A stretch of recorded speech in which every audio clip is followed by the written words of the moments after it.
Là,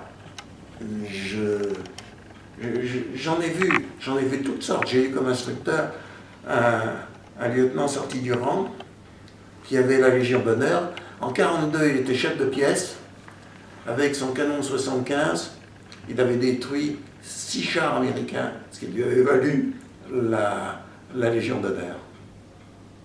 Au débarquement de Sidi Ferruch, il était embusqué sur la plage avec un canon de 75, modèle 1898. Il avait bousillé les chars américains, il faut bien dire que ce n'étaient pas les chars allemands, hein, et il avait eu la Légion d'honneur.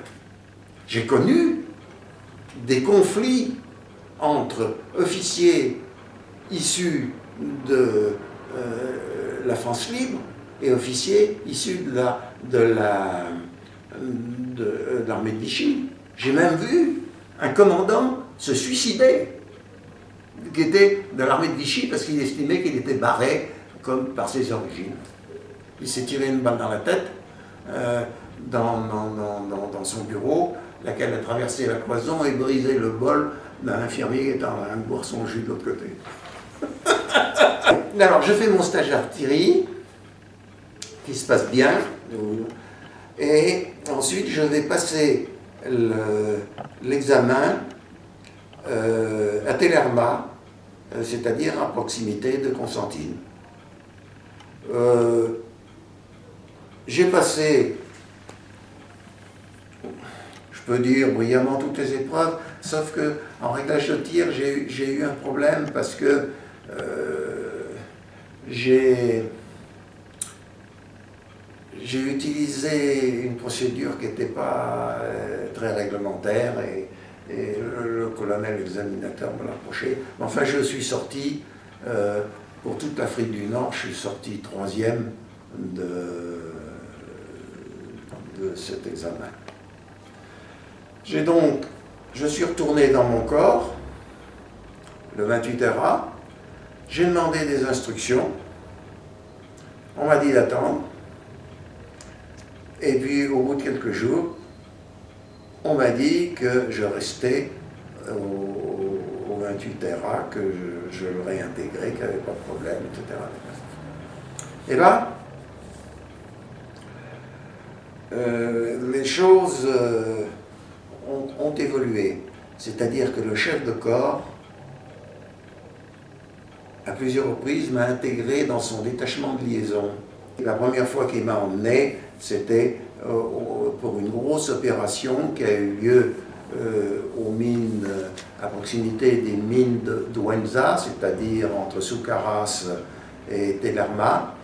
Et il m'a emmené, je lui ai servi un peu d'aide de camp, il faut bien dire les choses. Hein. C'est-à-dire, je veillais à ce que le petit cantonnement d'artilleurs soit comme il pouvait le souhaiter. Le radio me passait les messages, je triais ce qui était sans trop grande importance et ce qui devait être répercuté tout de suite au chef de corps. Et là, j'ai eu la surprise de toute ma carrière. C'était les 27, 28 et 29 novembre 1959. Pour passer, c'était donc l'hiver, puis de toute manière il fait froid sur les hauts plateaux. J'étais en train d'essayer d'installer une tente pour passer la nuit, lorsque j'entends une voix dans mon dos qui dit Gavin, qu'est-ce que vous faites? Je me retourne, c'est le chef de corps. Je dis passer la nuit, mon commandant, je m'organise. Il dit mais ma tente est suffisamment spacieuse, vous me ferez le plaisir de partager ma tente. Un officier supérieur qui vous tient ce langage, j'ai jamais vu ça nulle part. C'était un homme exceptionnel, il m'a beaucoup marqué. Hein. Alors je suis rentré, et quand il n'y avait pas d'opération où il voulait m'emmener, il m'a fait suivre un stage de 5e bureau. Et j'ai suivi un stage de 5e bureau qui a été fort intéressant, qui était fait par un universitaire où notamment là, on m'a enseigné les pratiques du 5e bureau, de l'action psychologique qui était très à la mode à l'époque, mais surtout ce qui m'avait frappé, l'enseignement de Mao Tse-tung en matière de guerre révolutionnaire. Comment on faisait la progression de la révolution, les attentats d'abord, puis la constitution de petits groupes, et puis la constitution de groupes armés plus importants, et puis toujours les attentats, comment on faisait pression sur le peuple pour le faire basculer.